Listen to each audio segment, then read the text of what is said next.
Hi, hello, welcome back to another RuPaul's Drag Race review. I don't call them reviews because other people thought that name first. I don't want to be, plagiaristic.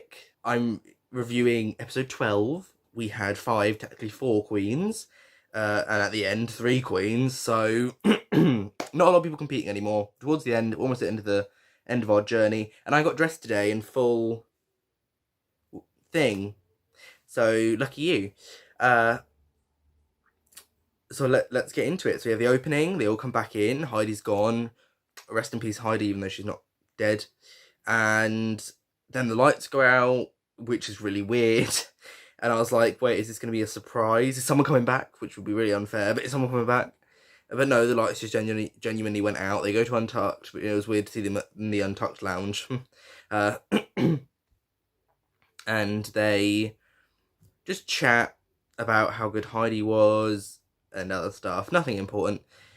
They come back in the next day. They've got a mini challenge, which was weird because they don't usually have mini challenges for the sort of final competitive episode. But they did. I guess they're really switching things up on us. And they had to make a Vegas themed show, sort of headpiece, and then also get in full quick drag for a Vegas show and have a little presentation, that thing when they give her a card, which they've written. All that good stuff. Got an itchy eyebrow. And I guess this was fun. This was all sort of to be like a crossover with Drag Race Live, and it's so fucking hilarious to me that not only did we have a sponsor with Frozen's Broadway's Frozen, which not only got cancelled the tour and is now not coming back to Broadway, it's just done, but they're like, let's cross-promote Drag Race Live, which isn't on at the moment. So they have the mini challenge. Gigi wins, but honestly, they all did a pretty good job. Also, I thought Jackie's makeup was really good. Compared to other episodes. I just heard my dog run down the stairs. He's a bit of a madman. So yeah, Gigi wins, and it's like, okay, great. I feel like when I saw that she won, I was like, okay, I think we're going to go for a last episode. She gets it back after floundering for 4 or 5 episodes. She's been kind of safe. I kind of predicted it because they really could have given it to anyone. And then Rue is like, the challenge this week, and I already knew what the challenge was because I read the description of the episode, and I was confused because I saw that we weren't gonna get a RuPaul remix like we usually do, and I also was a bit confused anyway because when I heard that the sort of runway theme was Superstar, I was like, that was weird. They've gone back to an older one, and I was like, maybe they're gonna do a remix of Superstar for the final 5 because they haven't done a remix of Superstar for this challenge. And the songs don't have to be new. I mean, when season 9 did Category Is wasn't a new song. I don't know. I don't know what I was expecting. I wasn't really expecting much because I thought the season 11 top 5 challenge was a bit naff. But then it was like, no, we are not doing a RuPaul remix. No, we're changing things up, and I will get into it later. But I want them to change it to this permanently, because I just think this is much better, and it feels more about themselves, despite the fact that this is all just one big sponsor for Drag Race Live, basically one big cross-promotion. To the point where Gigi's mini challenge win sort of prize was tickets to Drag Race Live.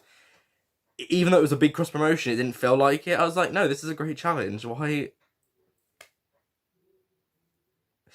Maybe it will be. I mean, they always change things up every few years, so I think this would be a cool way to change it up, because nothing's going to really top All-Stars 2's Final 4 performance, and they've generally been getting worse and worse, because season 11's, I think, was the worst they'd ever did.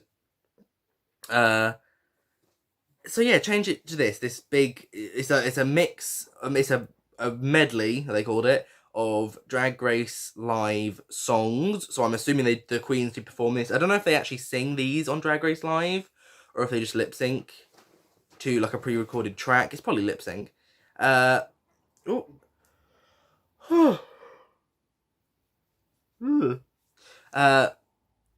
So yeah, that was, I did, obviously at this point I still didn't know what the songs were going to be, and I was like, and I was like, okay, I'm going to be with open mind, I'm going to go into it, and it was a big challenge, and I didn't even realise how big it was until the performance actually started.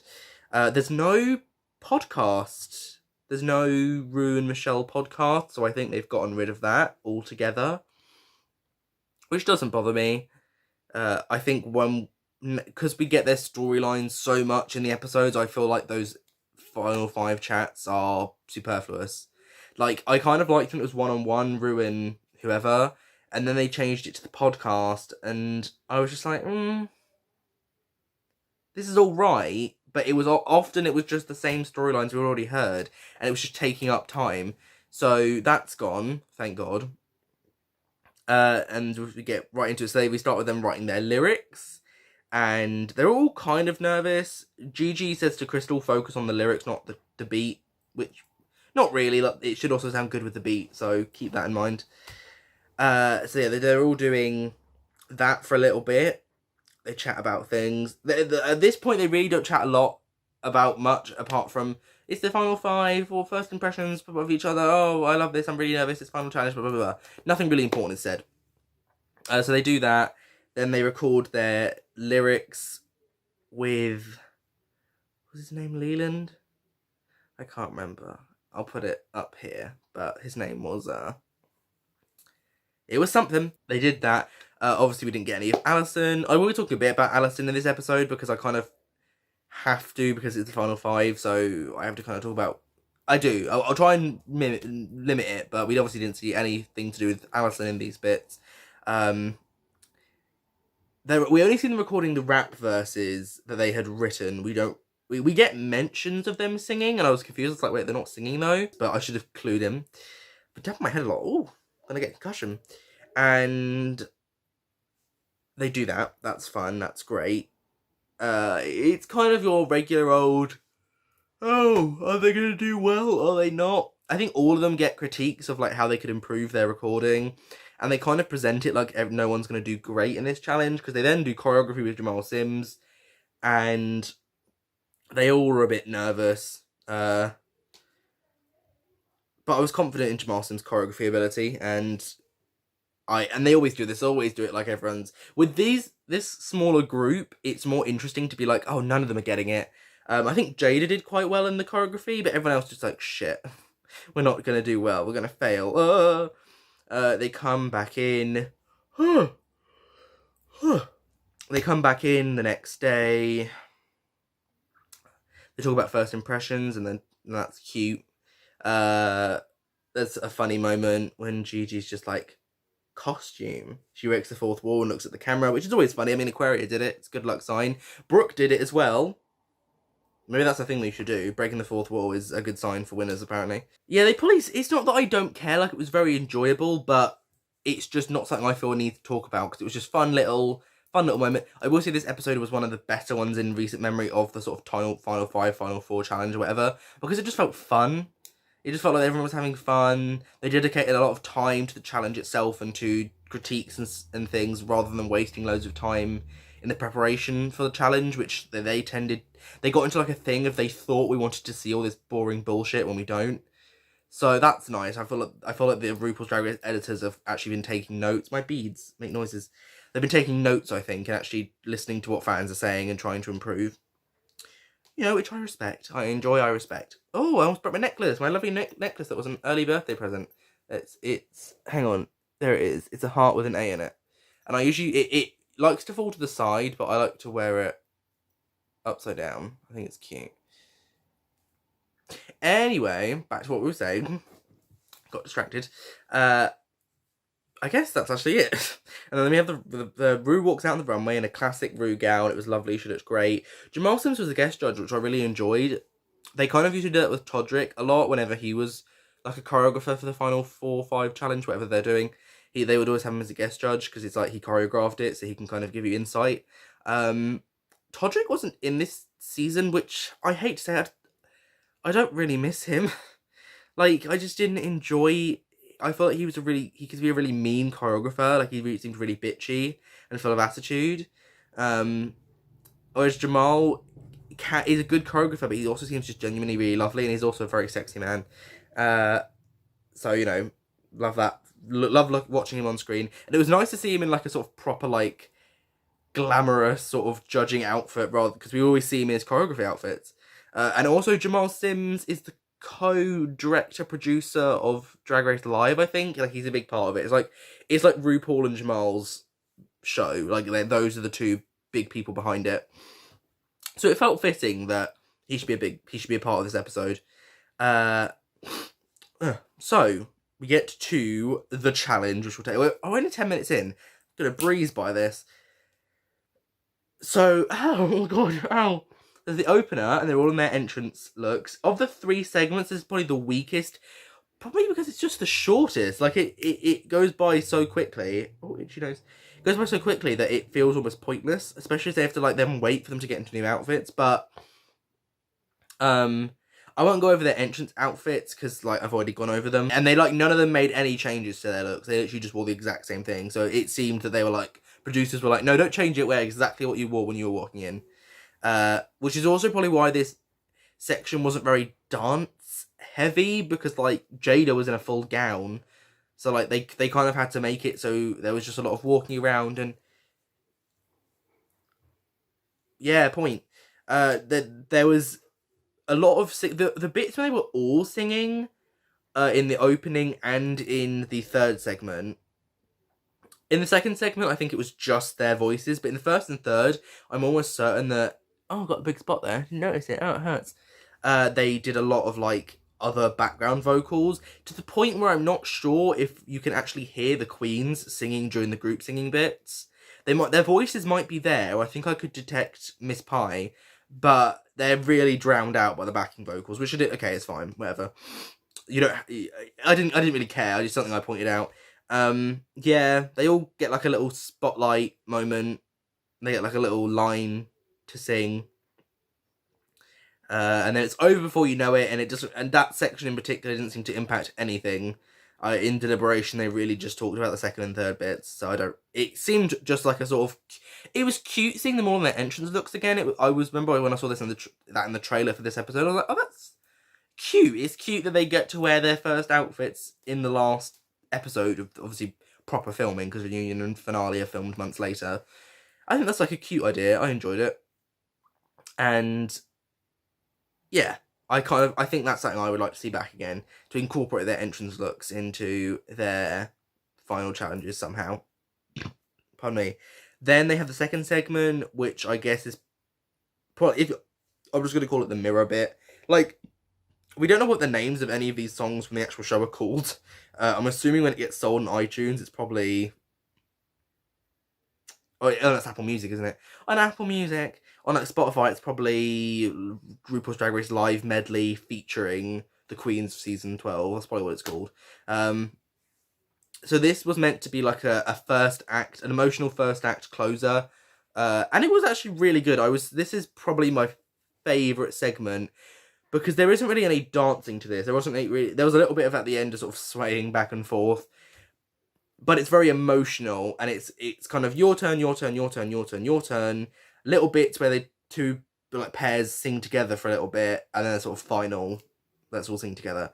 And they all have pretty good singing voices. Like Crystal and Jada were probably the worst technical singers. However, whichever person or team did the sort of auto tunes, the After Effects, did a really good job, because neither Crystal nor Jada sounded auto tuned, but you could tell that it wasn't their. I'm pretty certain it wasn't just their vocals without any effects on them. So whoever did that did a really good job. And they all sounded great. Their outfits, they had to do sort of like nightgown outfits. Jackie looked really beautiful. I love that wig on her. I think she wore it for the Basketball Wives outfit. And it was a similar thing where she had like a bra and like it was kind of, I guess it could be like a 70s sort of lingerie, like in a slasher film when they walk out and they were just going to bed or something like that. But she looked really beautiful. Her makeup was actually stunning this episode, both in the challenges on the runway. So I'm glad that she had a good makeup for the end. And her voice was really good, considering it was a little shaky in the Madonna musical. Then Miss Pie did a fine job. I guess not wearing a wig was a cute idea. Great. Crystal's... And also, all these lyrics were written for them. Apart from their individual rap verses, even their singing verses that they do in the third part are written for them. So there's nothing, I can't judge those because that's not their fault. I liked Crystal's outfit. The wig was a bit not great. Like the way like the sort of the line, it looked a bit weird. But she sold it. It was a much more sort of demure kind of soft and sexy Crystal than we'd seen before.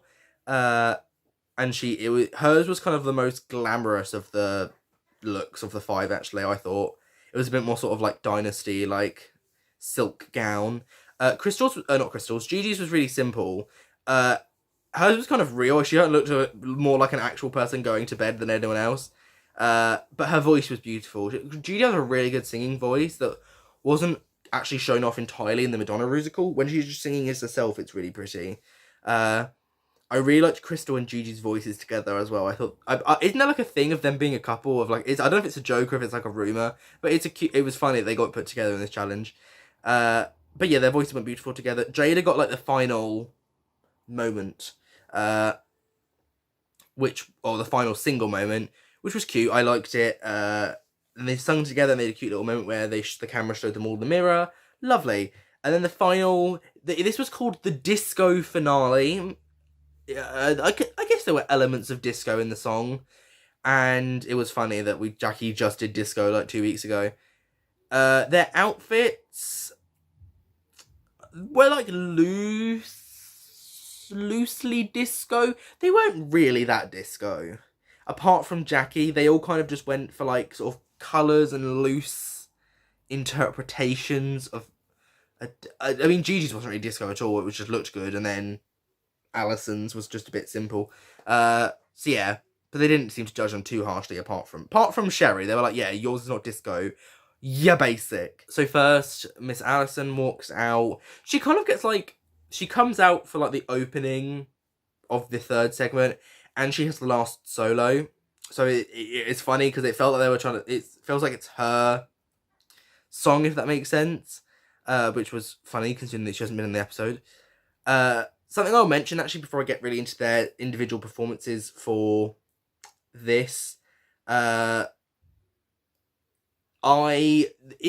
previous challenges, there's often been a problem with unfair deviation of the song. From what I can remember, both season 10 and All Stars 4, because Cameron and Trinity were the last of their group of 4, they got their verse, but then they didn't get their own chorus, whereas everyone else got their own little mini chorus to like dancing to and shit. But they didn't, and then they had to do a group number, and I thought that's unfair in both ways. It's a disadvantage because they have less time, so they have less chance to shine, but it's also an advantage because they have less to remember, because they only have to remember the group bits and their first. They don't have to also do another third little individual dancing bit. That's always bothered me. It's a little thing I've always had a nitpick about those challenges. But in this one, it was very like different. They didn't just go your verse, chorus, your verse, chorus, they had to like divvy out all the lines and all the bits, and it all felt fair at the end of the day. And I was like, that's cute, especially the ordering, because it felt like a lot of work was put into crafting this song so that it was interesting. And like in the 3rd bit, you have a song verse and a rap verse, along with bits of group singing. And like some people had their rap and song verse together, some people did them individually, and it was just interesting. Obviously, like I said, Sherry had the beginning with her song verse and Sherry had the end with her rap verse. It was very interesting to listen to. It meant listening to the song, it doesn't get like boring or predictable, and it also meant there must have been a lot more effort and thought put into the choreography. And I was like, and the weirdest thing is as I'll get into now, they all nailed the choreography. There's not one bit I can notice where they like messed up a bit or forgot their words or whatever. I saw someone say that Crystal seemed like she wasn't confident, but I thought she just seemed like she was she was confident. She was kind of just like, for once, she was kind of like toning it down, just being like, yes, I can do all the choreography, bam, bam, bam, you know. So I get into them individually. Miss Alison, like I said, her outfit wasn't really disco. It was simple, and she wore that damn red lip again. It was fine. If without the circumstances, I would have gone, oh, that's a nice look, that's great, whatever. I thought her song verse, the lyrics weren't written for her. She had a good voice for the opening. Her rap verse was the worst. That's just me being honest, because she did that thing where she just keeps like, she did the Nina Flowers where you're just rhyming words with other words and then finding ways to connect them. There's no real thought behind it. And she does that thing as well where she, like, repeats a word rather than finding a rhyme for it. And I'm like, that's fucking cheating, okay? But... And it was and hers felt the most like there wasn't anything there. Like, she was talking really slowly. There were a lot of gaps. And I was like, you've got only a certain amount of lines to, like, put this into. Like, come on. It was like, even if I know that even without everything that's gone on, I would have thought this was the worst one. And we'll get into it later, but they ended up not really judging this episode based on the challenge at all. But if they had, I probably would have put Miss Pie in the bottom, only because of they didn't like her final outfit, and I didn't like her, and I didn't like her rap verse, which was quite a big part of the challenge because you had to write it and record it.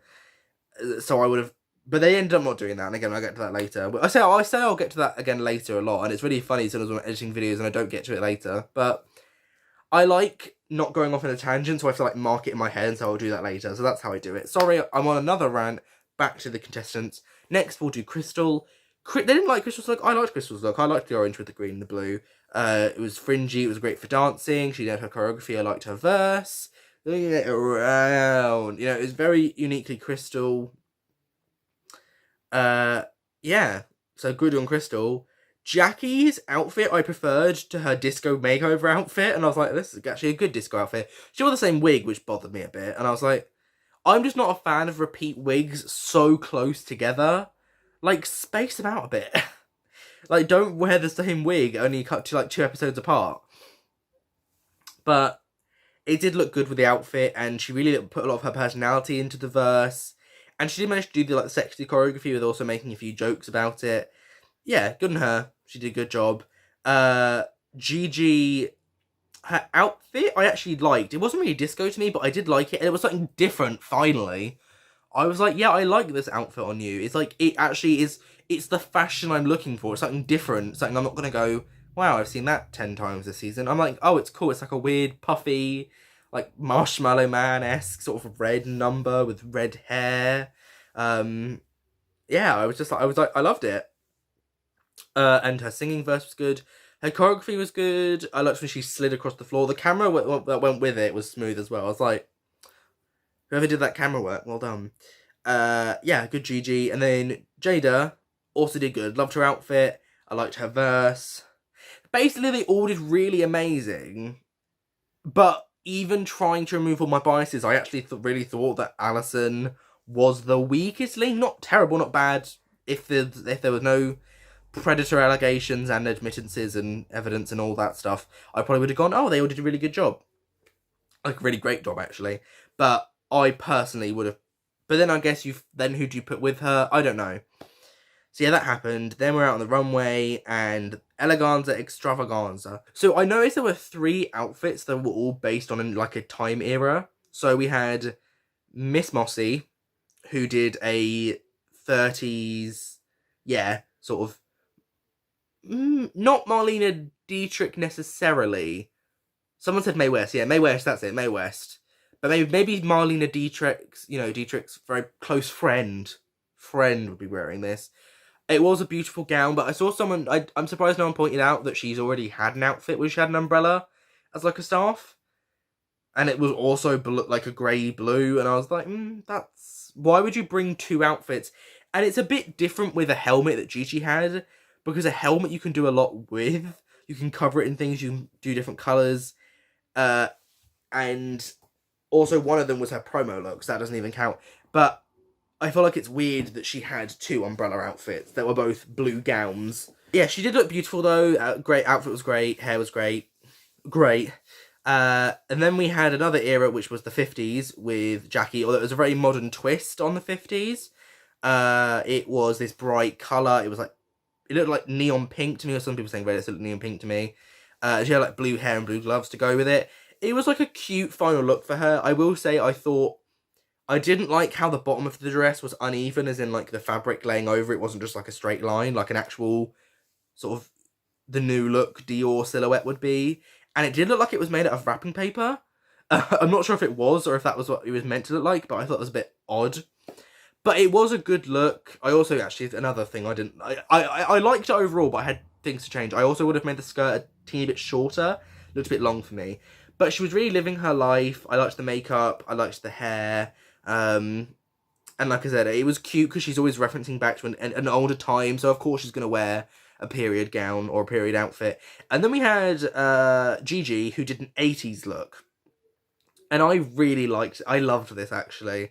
One, it wasn't a regular fitted short coat.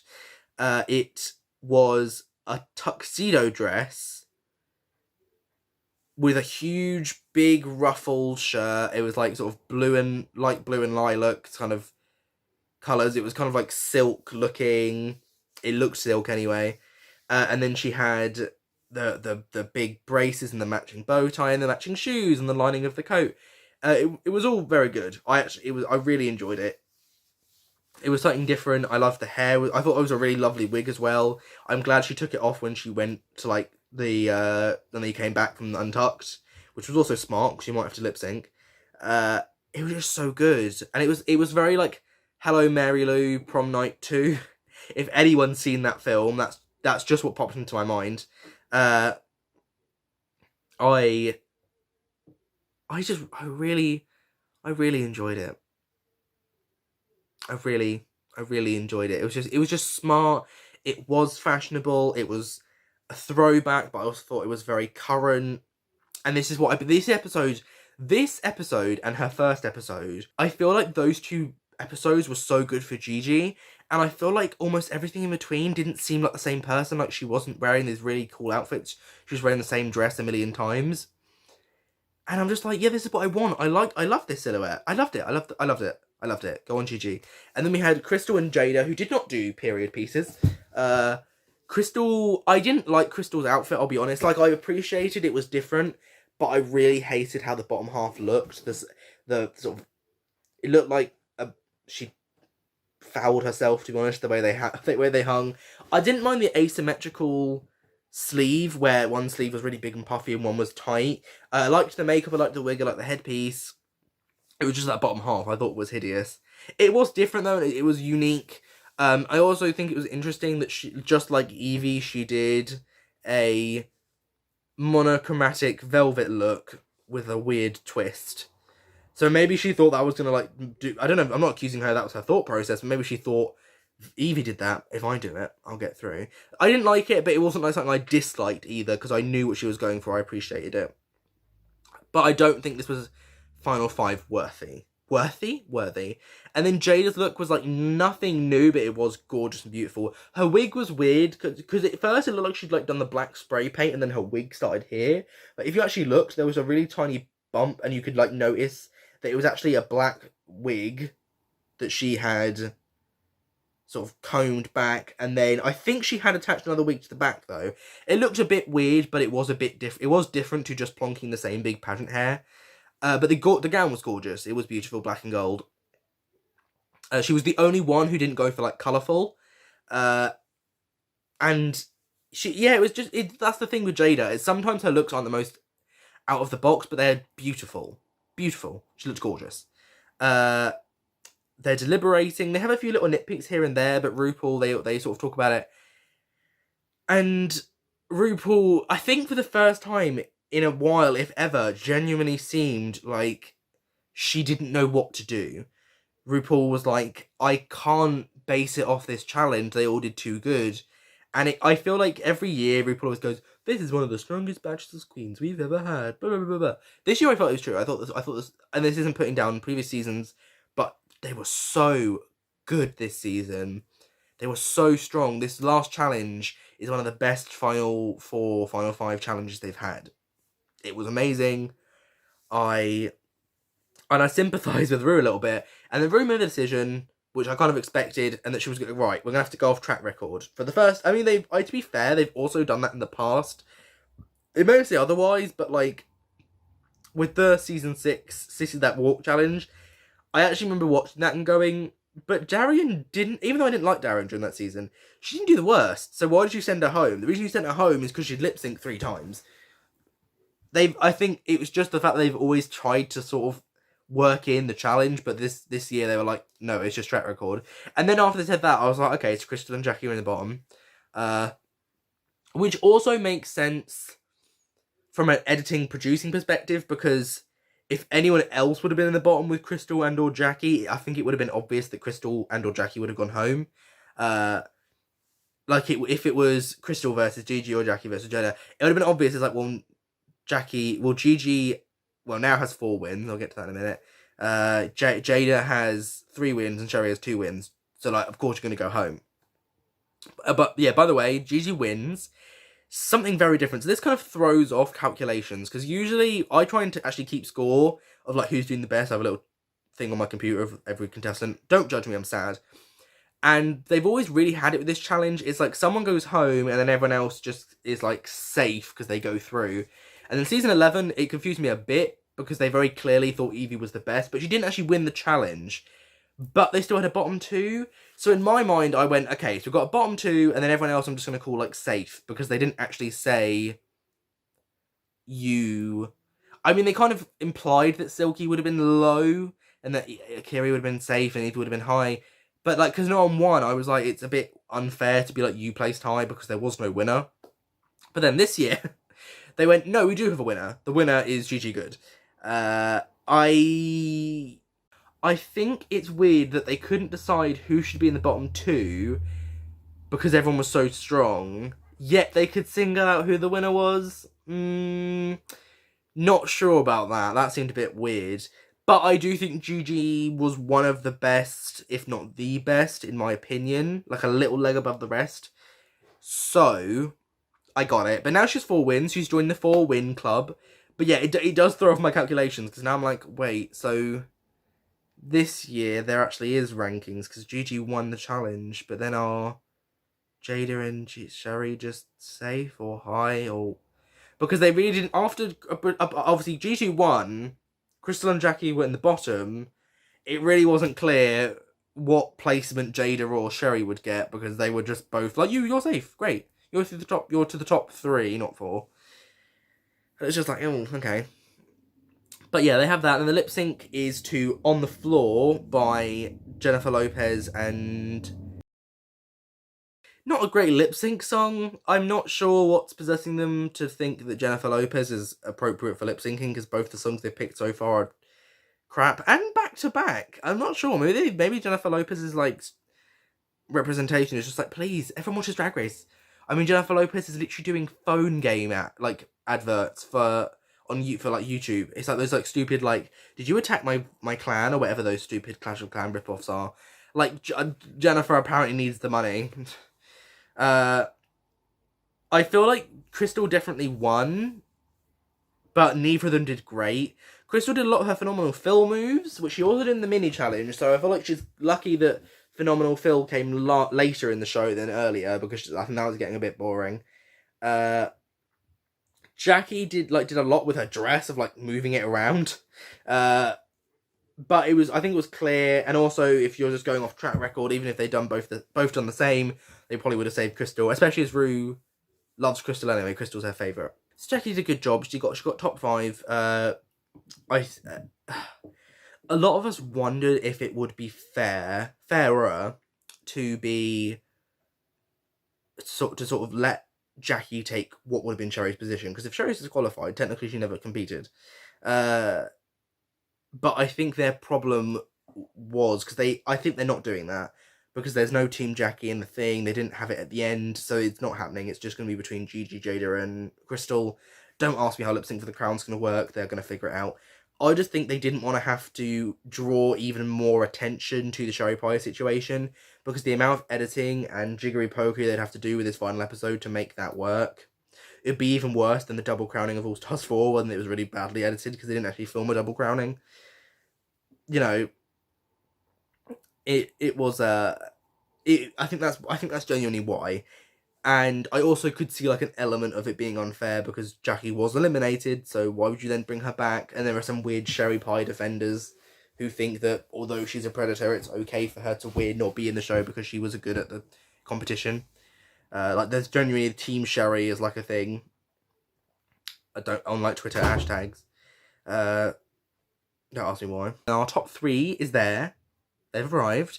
When that on the morning of, or like midday, because we get it Saturday morning, I saw that Team Crystal and Gigi were trending, but Team Jada wasn't. But then if you look at what I could find, all the posts of like if your team what so and so, Gigi always seems to have the lowest. Yet she was trending, which I'm not, but Jada wasn't. Shady boots. I haven't watched Untucked because I haven't been able to. I might put an insert here, but if I haven't, it's because, as I'm going to predict now, Untucked is probably very boring. Nothing exciting probably happens because this season's major downfall is Untucked is one of the most boring seasons of Untucked the show's ever seen. If not the most boring season of Untucked this show's ever seen. So, I hope you enjoyed this video. I'm glad it was longer than last week's, which I'm about to edit in a minute. And without editing, it's only half an hour. I hope you enjoy. If you did, like, subscribe, hit the bell. I hope you enjoyed me getting all dressed up today. I'm wearing shorts because it's hot, and I'm going to have an ice lolly later because I want one. And yeah, have a nice day.